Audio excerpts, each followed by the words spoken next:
Merci Henri Maldinet de nous accueillir chez vous.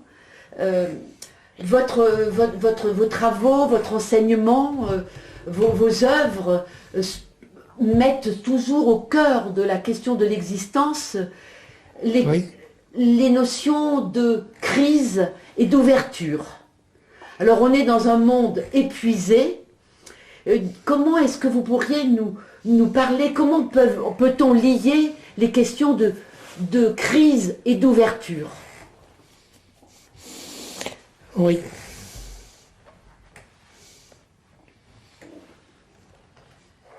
D'abord, vous voyez, la première question, qui est celle de l'ouverture, c'est qu'au fond, il n'y a pas de proposition qui atteigne elle-même à l'ouverture. Je veux dire ceci, que, je prends un exemple, la première phrase du poème de Parménide, qui est « Nécessité est de penser et de dire emmenon emmenai » que ce qui est, est. Et c'est sur ce mot est que justement porte la question de l'événement et de l'avènement. Vous voyez, un événement, c'est, même à se référer au mot lui-même, au terme, ce qui arrive. Ce qui arrive, c'est-à-dire ce qui, comme dit en latin, adripam, ce qui aborde à la rive à laquelle il tend, mais qui, au fond, n'a lieu d'être que en cet abord. C'est là que se trouve, si vous voulez, l'impossibilité de définir en termes d'objet, de départ et, disons, d'arrivée, c'est-à-dire de trajet visant à un but. En réalité, il n'y a pas de but, puisque ce qui est ne se révèle être que en se réalisant. Je ne peux pas dire d'avance ce qui est ou ce qui n'est pas. Ce qui est va surgir, et je dis sans emplacement préalable.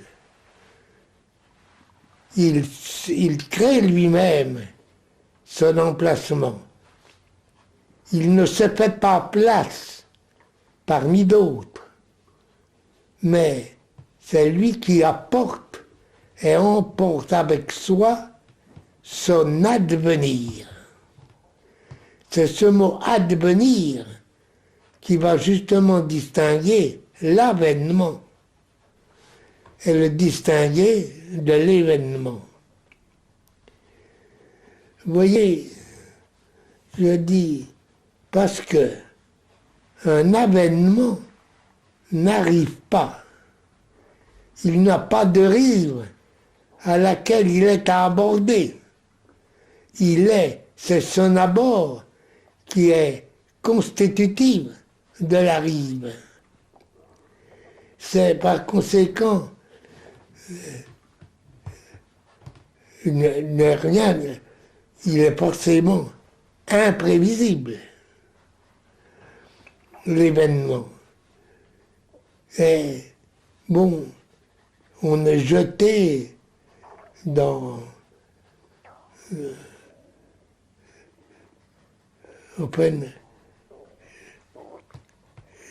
dans ce qui n'a pas encore de place, qui n'a pas sens d'être avant d'être. Seulement, un événement, par ailleurs, non pas par ailleurs, d'autre part, mais pas par ailleurs,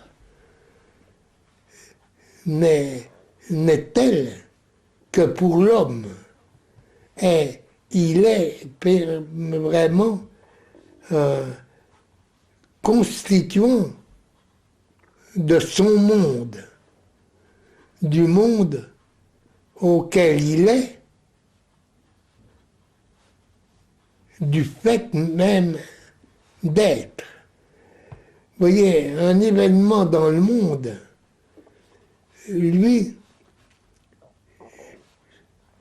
s'ordonne à d'autres événements dont l'ensemble et la suite constituent précisément le monde. Par conséquent, il y a dans la notion d'événement cette dualité, ce qui arrive sans avoir de place préétablie et ce qui pourtant s'inscrit dans un monde qui, lui, disons, l'intègre. Il est à la fois un intégrant du monde et en même temps, il est ce qui n'était pas prévisible. Alors voilà quand nous parlons des événements, mettons, peu importe des guerres ou des traités de paix, des réunions, etc. Effectivement, cela arrive sans être sous-tendu par un dessein, par un but, par une visée préalable. Et pourtant, quand cela se produit, ça s'inscrit dans un ordre déterminé. Alors, tandis qu'un avènement, disons,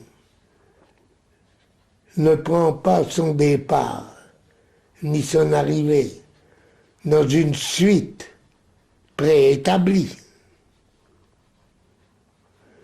Un avènement ne procède de rien qui le précède. Un avènement. Et c'est par conséquent ce qui définit, ce qui, je dirais, institue son advenir, ce qui constitue son advenir. Il faut prendre le mot advenir en ce sens. Il n'advient à partir de rien. Un Adripa milabon de la rive, et il n'existe à partir d'elle que pour autant qu'il l'aborde. Voilà ce qui fait que par conséquent, il n'y a pas de prévision de ce qui est en avènement. Il est, je dirais, il, il apporte et emporte avec soi sa signifiance, laquelle n'est pas distincte de sa présence. Un avènement est de soi, pour autant qu'il est signifiant. Je dis signifiant et signifiant, je ne dis pas signification.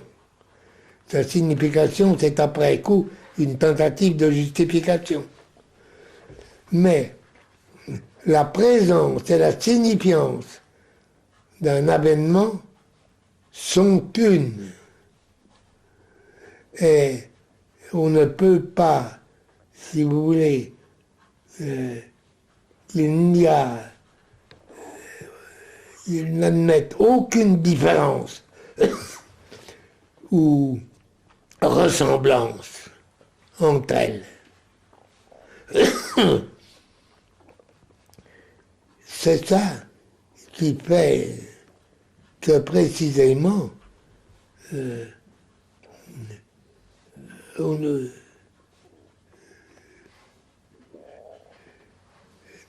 constitue l'existence. Exister, c'est comme le mot l'indique, ist, c'est-à-dire se tenir debout.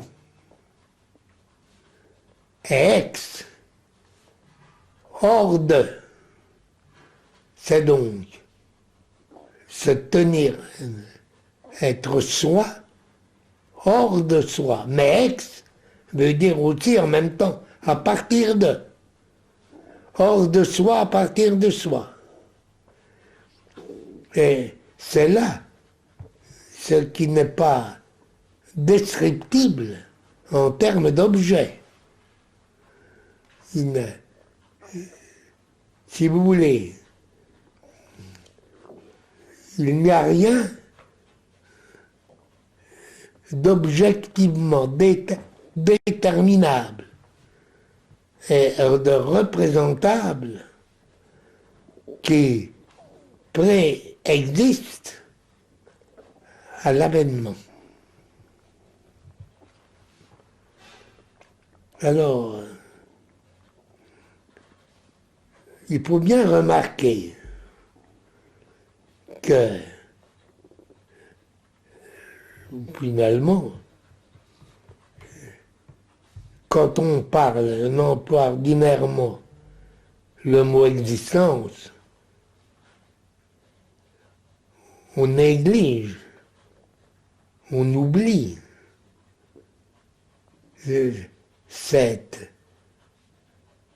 ce sens, si vous voulez.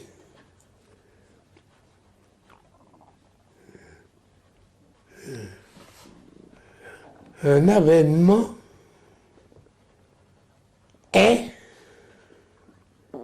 quoi? Disons que quand Parménide dit ce qui est, ce est n'est pas le prédicat, je veux dire, ce est n'est pas le prédicat, ce qui est dit de ce qui est. Il en est, on peut dire, le constituant intime.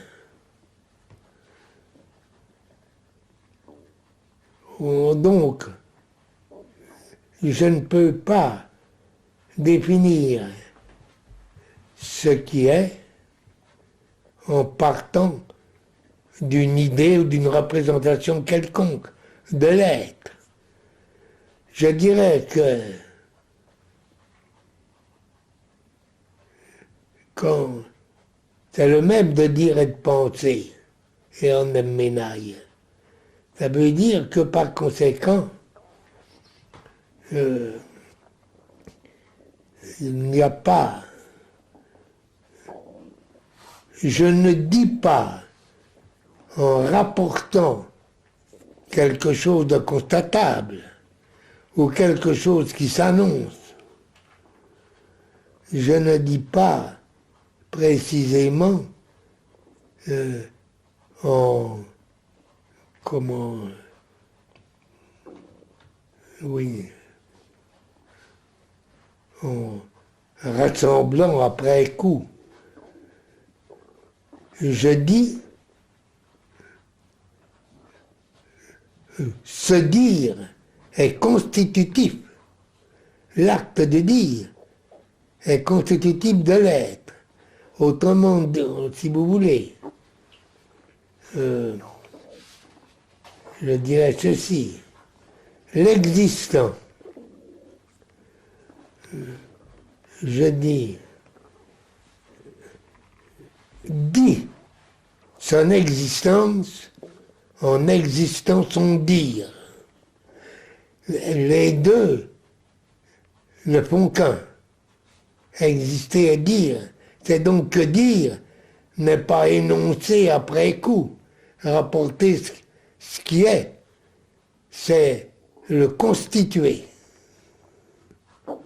Voilà, donc, si vous voulez, je ne suis pas une copie, une réplique de...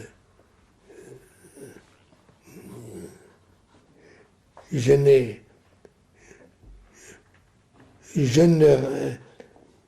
ne rapporte pas ce que je suis, mais exister, c'est se porter à soi. Et c'est le même, disons, se porter à soi, c'est précisément être celui-même qui se porte. Autrement, vous voyez bien, je ne peux pas dire ça en termes objectifs.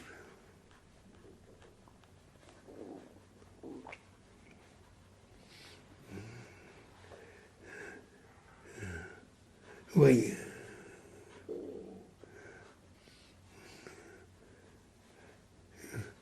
Oui, c'est là l'important. C'est que la notion d'objet repose sur une visée où je suis, disons, commandé par une intentionnalité.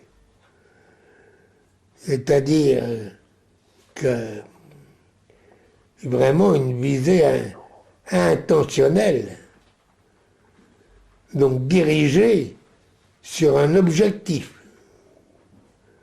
Tandis qu'en réalité exister n'est pas d'objectif préalable. Et ce que je constitue, ce n'est pas un objet, et ce n'est pas non plus un sujet, c'est précisément un existant. L'existant n'est pas une chose, n'est pas exprimable en termes d'en face. Je ne suis pas en face, je ne rencontre pas. Ou tout au moins, le mot de rencontre prend tout autre sens.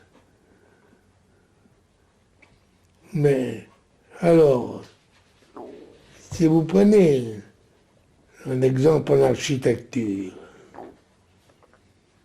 eh bien, prenez ce qu'on appelle les styles, la succession des styles architecturaux. En réalité, ils ne sortent pas les uns des autres. En réalité, chacun se fait issu. Et par conséquent, se ménage, constitue sa propre ouverture. Ce n'est pas c'est typique. Prenez par exemple ce qu'on appelle le passage du roman au gothique, il n'y a pas de passage. Il y a en réalité deux créations qu'on ne peut pas déduire. Si vous prenez son espace roman, si vous prenez l'importance du mur, d'ouverture, et qui n'est pas dirigé du tout par un système d'arc qui conduise le regard, mais qui implique une discontinuité ou instantanément surmontée.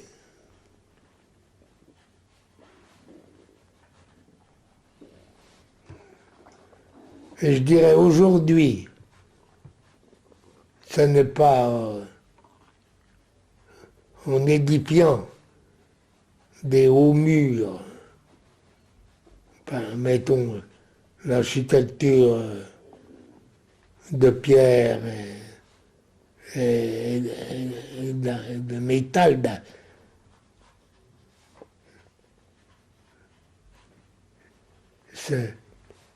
Il s'agit de savoir sur quoi cela débouche. En réalité, ce qui existe débouche toujours sur un vide qui l'ouvre. Ce qui existe en architecture ou partout est en ascension droite à l'horizon qui l'ouvre. Voilà comment je définirais l'avènement. C'est, disons, je ne peux pas dire pas une chose, c'est ce moment constitutif d'un existant qui est en ascension droite à l'horizon qui l'ouvre.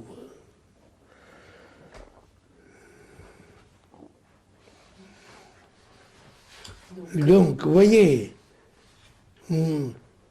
c'est quelque chose qui est contradictoire au regard de tout l'objectif. Vous ne pouvez pas imaginer un objet, enfin, qui s'ouvre sous un horizon qui n'existe qu'à même son ouverture.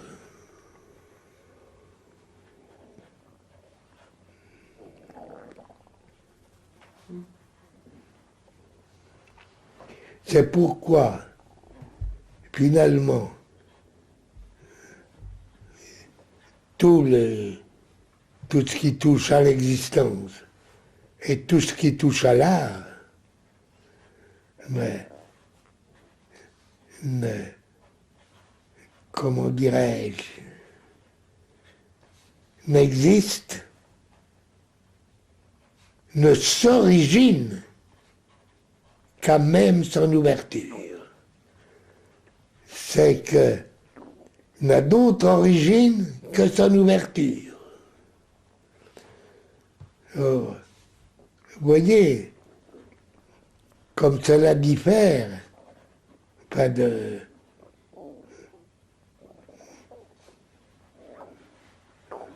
la naissance, de l'apparition de tout le reste. C'est en quoi l'art est de l'ordre de l'existence et pas de l'étance.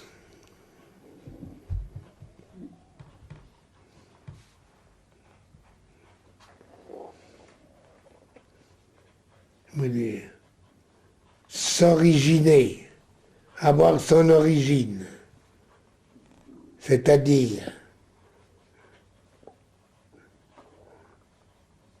sa justification, a même son ouverture. Dans le moment même, ceci ne regarde que l'existant, et pas le vivant, mais l'existant est là, et non pas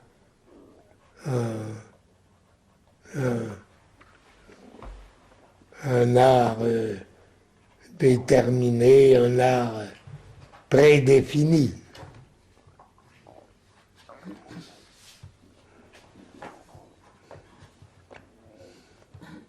Et voyez, ce n'est pas que ce qui va apparaître va me jeter dans la surprise, c'est-à-dire dépasser la prise, telle façon que je ne sais pas à quoi me prendre pour le concevoir, mais dans l'étonnement. Et l'étonnement n'est pas la surprise. L'étonnement, c'est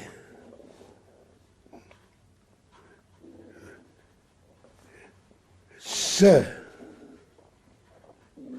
exactement.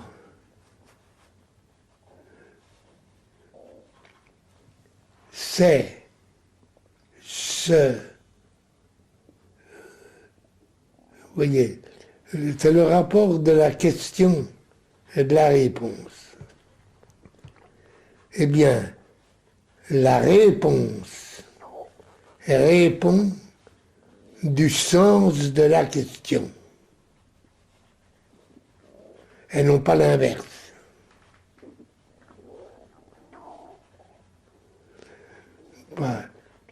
Pourquoi ce qui est un avènement ne répond à rien, ne répond de rien qui lui préexiste, puisque ce qui lui préexiste n'annonce rien, ne peut pas signaler, ne peut pas, oui.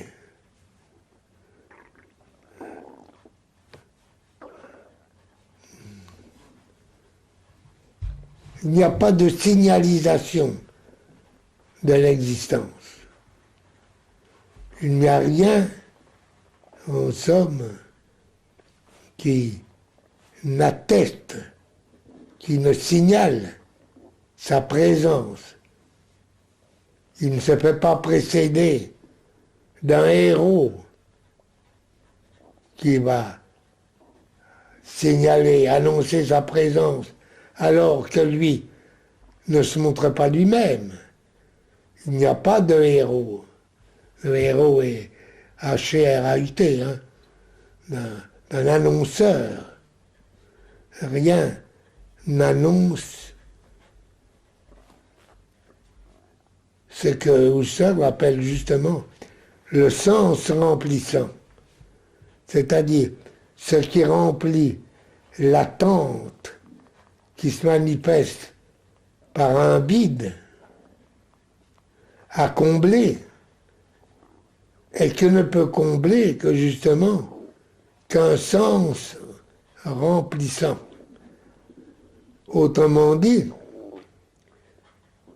être n'a pas de sens. Il est le sens du sens. Mais il n'y a pas, si vous voulez, d'idéal préalable qui lui soit imparti à l'état naissant.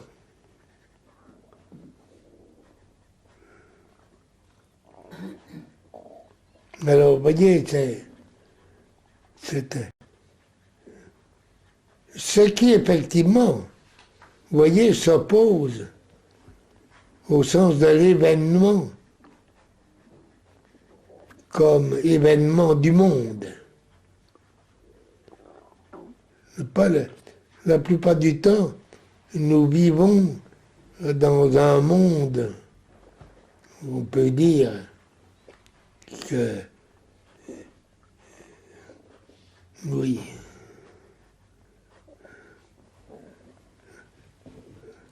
qui est animé par une intentionnalité, par un, je dirais, un dessein inhérent, préalable à lui. Et ce qui fait que ce monde se dresse devant nous sous la forme d'un idéal. Mais d'un idéal, qu'est-ce que c'est? Ou qu'encore faut-il que cet idéal, il y a un moment où il surgit. Et il surgit.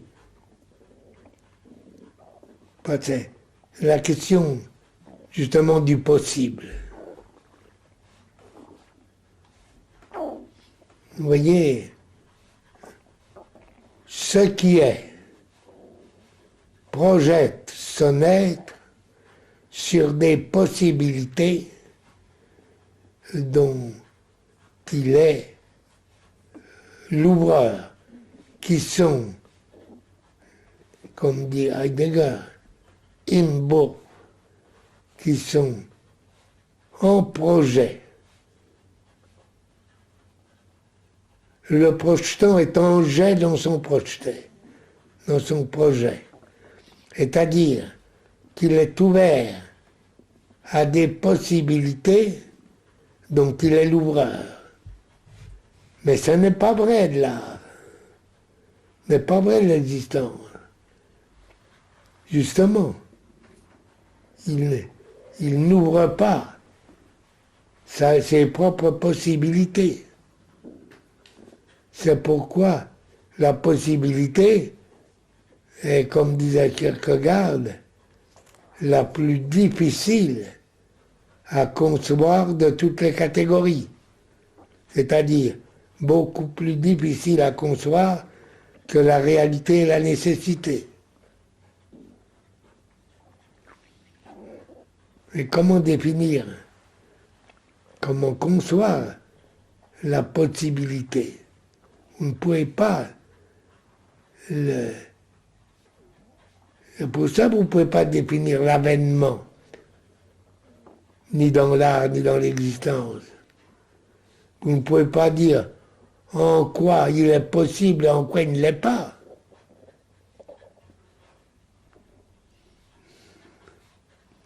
Que vous disiez ceci, il n'y a pas de sens préalable, préétabli, à quoi doivent répondre pour avoir sens ce qui est. Mais ce qui est, en réalité, ne répond pas à une exigence qu'il ne fonde pas lui-même.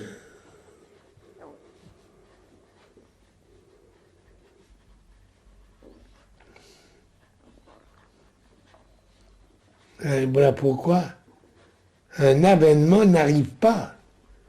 On ne peut pas s'attendre à lui à quelque moment ou sous quelque forme que ce soit.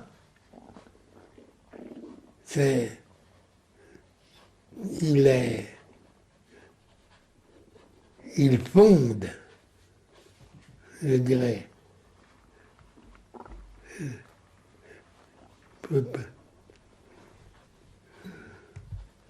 oui, l'espace. Il structure l'espace dans lequel il arrive. Et en fait, l'important, c'est que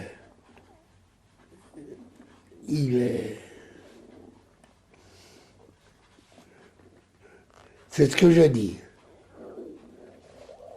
C'est comme, pour employer une expression de Dubouchet, un convoi sans destination qui, dont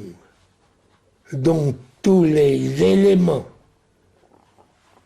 disjoints sont assemblés, disons, dans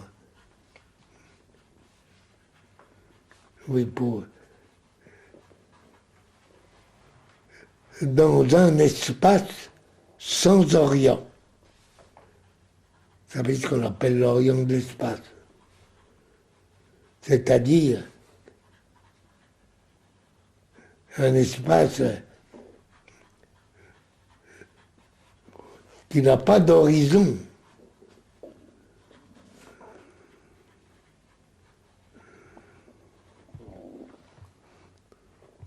Sauf celui qui l'ouvre. C'est la structure d'horizon qui définit l'existence et par conséquent les formes artistiques qui sont des formes en formation, des formes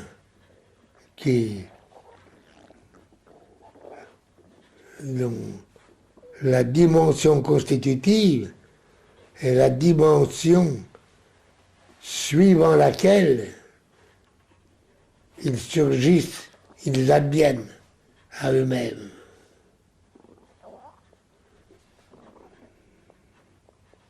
Et voyez que toute la difficulté à le dire vient de ce que les langues sont, disons,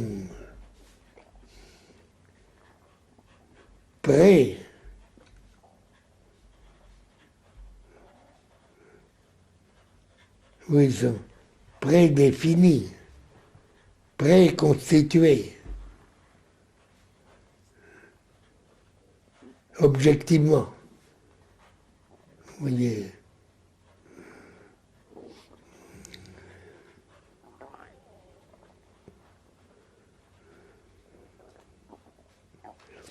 Vous voyez.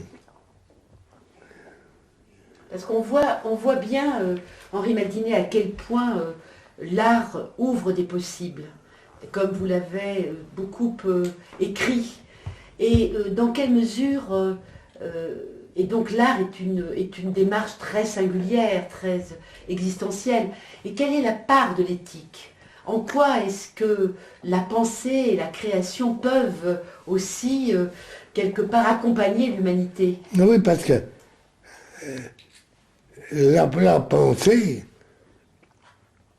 doit dire et dit ce qui est sans se fonder sur une définition préalable de l'être,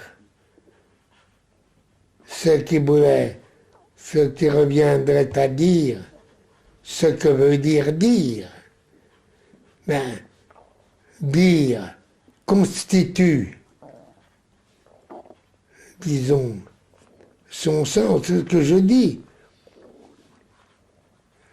Être ou dire n'a pas de sens. Il est le sens du sens. C'est ça qui est capital. Toutes les fois que je cherche un sens à posséder, oui, c'est ça. C'est une attitude possessive.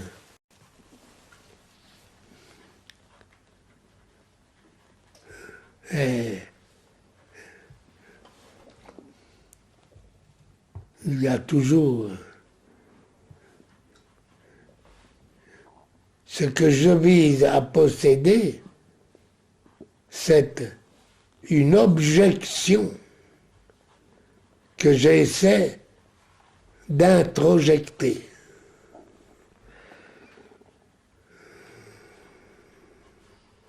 Vous voyez, Hobbes, ce qui est en face, c'est que j'essaie d'intégrer. Mais non, c'est au départ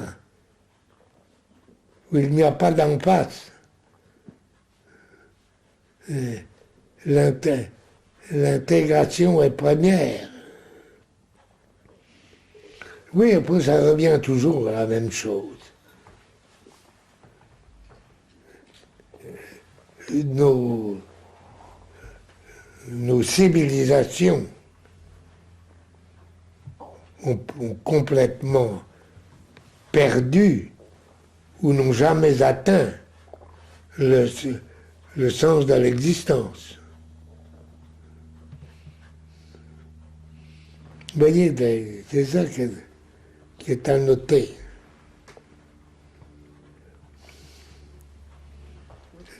Mais vous voyez que toutes les difficultés viennent de là.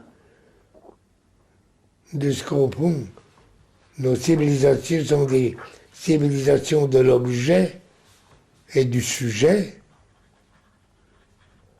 mais la relation de sujet à objet n'est pas une... comment?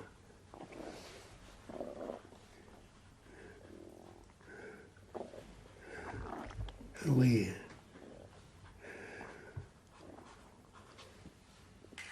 Oui, est elle-même un objet, je veux dire, un moment objectif, représentable. C'est qu'au fond, ce qui est, en réalité, n'est pas représentable. La représentation n'est justement pas la présence.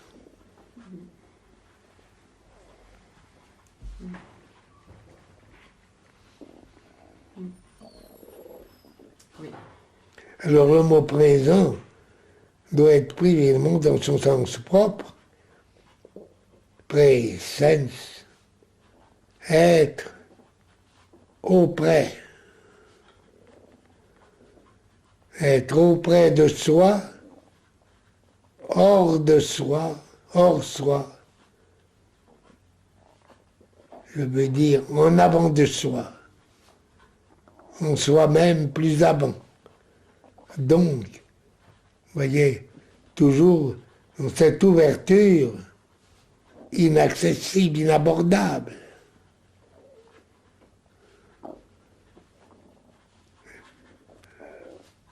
Évidemment, aborder à la rive, c'est pas aborder à l'ouverture, c'est c'est aborder à la limite. Fermé.